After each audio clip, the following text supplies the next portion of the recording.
Halo, jumpa lagi dengan saya Rinawati dan kali ini kita berjumpa dalam mata kuliah Analisa dan Perancangan Sistem Informasi. Nah, untuk kali ini kita masuk ke dalam pertemuan yang pertama, di mana di dalam pertemuan yang pertama ini yang akan menjadi topik kita adalah sebuah style di dalam pengutipan, yaitu yang disebut dengan apa atau American Psychological Association gitu ya. Jadi ini merupakan salah satu style yang sering digunakan untuk mengutip ya. Jadi pengutipan ini untuk memberikan sebuah informasi yang kita perlukan gitu ya sebagai referensi di dalam kita membuat sebuah tulisan ataupun publikasi ilmiah seperti itu. Nah, kemudian apa ini sendiri itu awalnya digunakan di dalam bidang psikologi dan juga ilmu sosial. Nah, kemudian juga berkembang dan digunakan oleh bidang-bidang ilmu yang lain. Nah, itu adalah yang menjadi latar belakang dari style apa ini. Nah, kemudian style-style yang lain itu juga masih banyak lagi yang lain, seperti contohnya ada Modern Language Association, kemudian ada Institute of Electrical and Electronical Engineer, ya. Lalu ada Harvard, ada Vancouver, ada AMA, kemudian ada American Political Science Review, dan lain-lain. Ya. Nah, kemudian secara khusus yang akan kita gunakan di dalam mata kuliah ini adalah style apa, gitu ya. Nanti untuk lebih jelasnya kita akan bahas lebih lanjut. Nah, coba kita akan melihat yang pertama yaitu adalah tentang riset atau yang disebut dengan penelitian gitu ya. Nah, kira-kira apa sih yang disebut dengan penelitian itu sendiri gitu ya? Karena ini merupakan satu kata yang sering kita dengar gitu ya, bahkan nanti salah satu syarat untuk bisa lulus dari STEMIK Nusa Mandiri ya kalian harus melakukan sebuah penelitian gitu ya. Nah, penelitian itu sendiri kalau kita bisa simpulkan yaitu merupakan sebuah gambaran gitu ya sebagai satu proses yang panjang, bisa dikatakan sebuah proses investigasi yang kemudian kita lakukan secara aktif ya, secara sistematis gitu ya, dengan adanya satu maksud, adanya tujuan untuk apa? Untuk menemukan, untuk menafsirkan ya, kemudian bahkan nanti untuk merevisi fakta-fakta yang ada gitu ya. Sehingga apa? Sehingga masalah yang ada masalah yang kita temukan, itu kita bisa carikan solusinya seperti itu. Nah, kemudian kenapa penelitian ini kita lakukan ya? Kenapa? Karena yang pertama adanya masalah di dalam penelitian tersebut, gitu ya. Jadi karena adanya latar belakang masalah, kemudian masalah itu mengganggu, gitu ya. Masalah itu menyebabkan dampak-dampak yang memang nyata ya yang berakibat merugikan baik itu bagi organisasi, perusahaan ataupun pribadi dan lain sebagainya, maka kita melakukan penelitian untuk mencari solusinya gitu ya. Nah, kemudian penelitian itu dilakukan secara terencana. Iya, memang kita rencanakan ya. Kemudian secara sistematis, iya berurutan, ada sistemnya, ada alurnya, ada tahapan-tahapannya gitu ya. Kemudian penelitian ini kita lakukan secara berulang-ulang. Ya, memang benar gitu ya. Diulang dilakukan oleh peneliti yang lain dan sebagainya ya. Kemudian penelitian itu dilakukan juga secara terukur. Ada ukuran yang jelas sehingga akan jelas terukur gitu ya sejauh apa yang kita hasilkan, kemudian seperti apa jalan keluarnya, solusinya, dan sebagainya. Kemudian yang harus menjadi catatan penting di dalam sebuah riset, yaitu adalah di dalam riset tersebut harus ada atau hukumnya bisa dikatakan wajib gitu ya, harus ada yang disebut dengan orisinalitas atau kebaruan. Jadi ada sesuatu hal yang baru, satu hal yang lain daripada yang lain gitu ya. Penelitian boleh sama, tetapi hasilnya itu harus berbeda dengan yang lain. Ya, jadi perbedaan itulah yang akan menjadi nilai plus dari penelitian tersebut ya. Jadi itulah yang disebut dengan kontribusi gitu. Baik itu bisa kita lakukan dengan cara merevisi fakta yang ada gitu ya, menambahkan fakta, kemudian kita bisa menambahkan teori, aplikasi ya dan sebagainya. Itu adalah hal yang penting di dalam penelitian. Nah, kemudian kita akan membandingkan tingkatan-tingkatan di dalam penelitian gitu ya dari jenjang-jenjang pendidikan yang ada. Nah, dari jenjang yang pertama yaitu adalah jenjang D3 ataupun D4, biasanya itu yang dikuasai itu adalah skill secara teknisnya gitu ya. Contohnya apa? Contohnya melakukan pengembangan terhadap sebuah sistem informasi gitu ya. Kemudian kalau jenjang yang selanjutnya, jenjang yang lebih tinggi, misalkan jenjang S1, ya. Jadi di sini di jenjang S1 ini yang kita lakukan adalah menguji dari teori yang ada, ya. Ada teori, kemudian kita uji teori tersebut dan kita juga akan melakukan development terhadap sebuah software. Jadi kita akan memadukan sehingga akan memberikan kontribusi yang positif gitu ya. Nah, kemudian untuk jenjang selanjutnya, jenjang S2 ataupun S3 ini juga sudah berbeda lagi ya. Jadi di sini bukan sekedar menguji teori, tetapi yang dilakukan adalah melakukan pengembangan terhadap teori-teori tersebut gitu ya. Jadi misalkan memadukan sebuah teori, kemudian kita akan memperbaiki metode gitu ya, menambahkan metode dan sebagainya. Nah, itu yang menjadi perbedaan di antara jenjang-jenjang yang ada. Tentunya juga pasti perbedaannya itu nyata gitu ya. Nah, selanjutnya kita akan membahas tentang latar belakang dari masalah penelitian. Jadi boleh kita katakan bahwa latar belakang masalah penelitian ini adalah merupakan ya penyakitnya gitu ya, masalah utamanya gitu ya. Nah, kenapa latar belakang penelitian ini penting di dalam sebuah penelitian ya? Yang pertama yaitu adalah mengungkapkan alasan terutama perlunya dan pentingnya dilakukan penelitian dalam bidang yang bersangkutan. Baik itu kita tinjau dari sudut teoritis maupun secara praktisnya gitu ya. Jadi di sini kita akan menggali sampai ke akarnya apakah yang menjadi permasalahannya. Kemudian kita juga akan menggali tentang teori-teori yang menjadi landasan di dalam bidang yang sedang kita teliti tersebut ya. Baik itu secara teori dan juga di lapangannya, prakteknya kita akan gali secara mendetail sehingga yang latar belakang masalah ini nantinya akan tepat kepada sasarannya gitu ya. Sehingga apa? Dengan latar belakang masalah yang tepat, maka penelitian yang kita lakukan pun akan tepat sasaran seperti itu.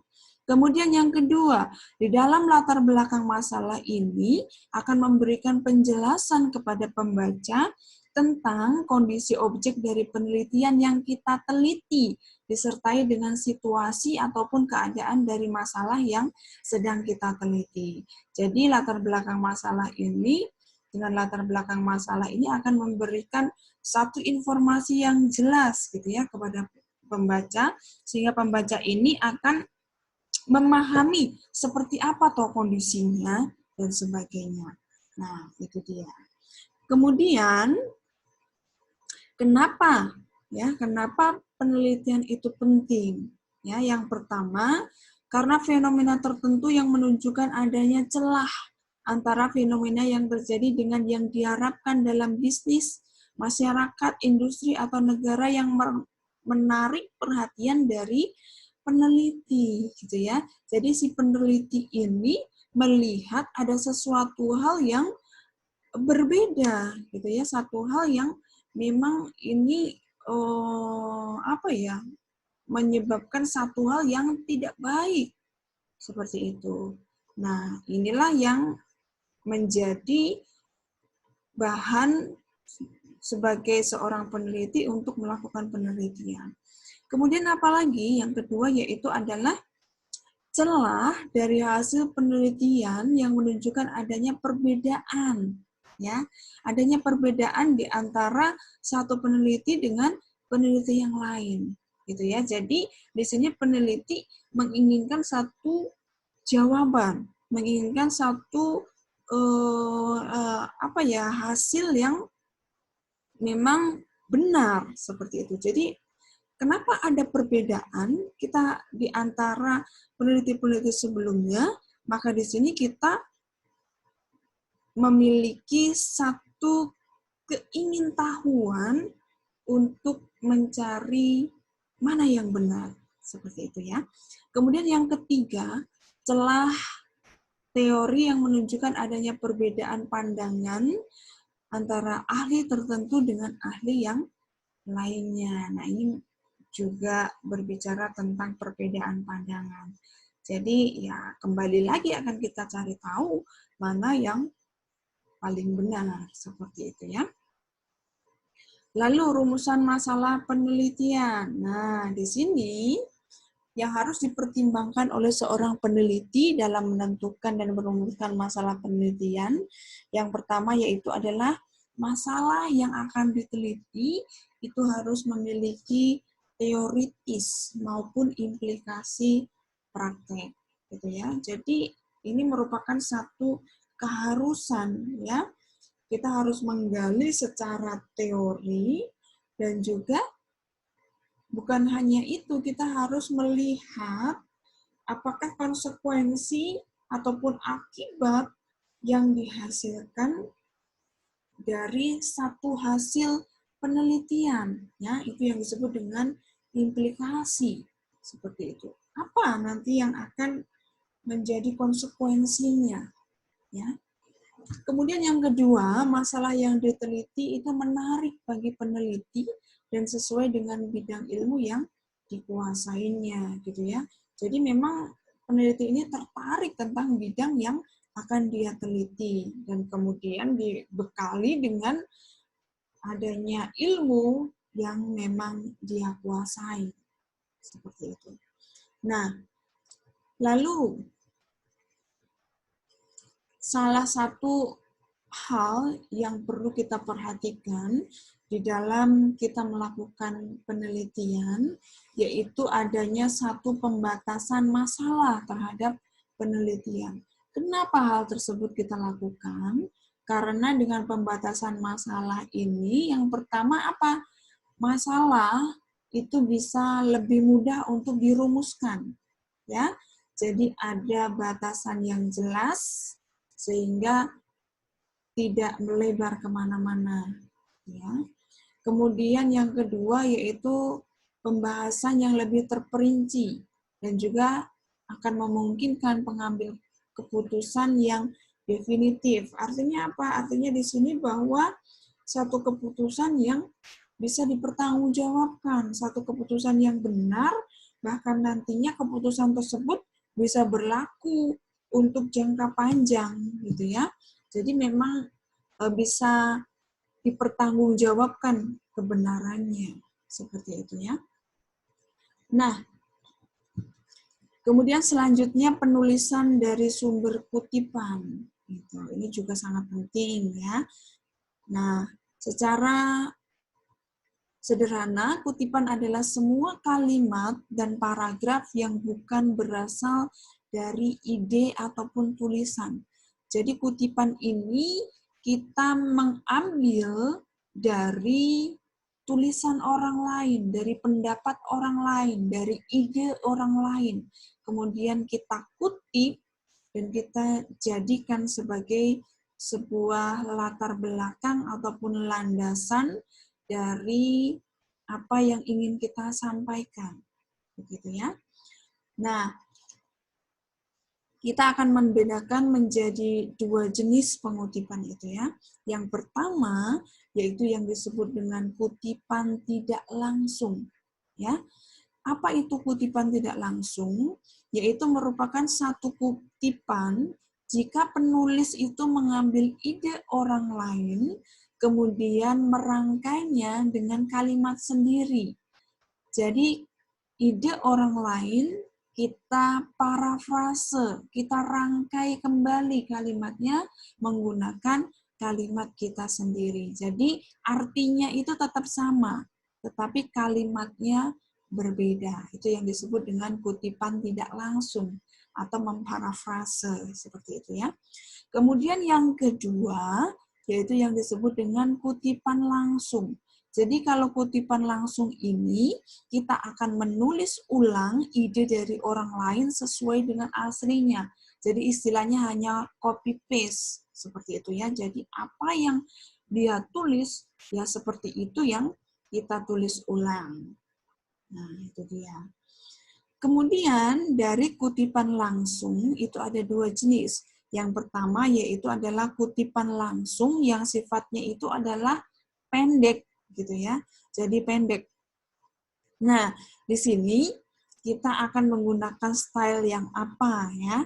Jadi dikatakan pendek itu kalau tidak lebih dari 40 kata.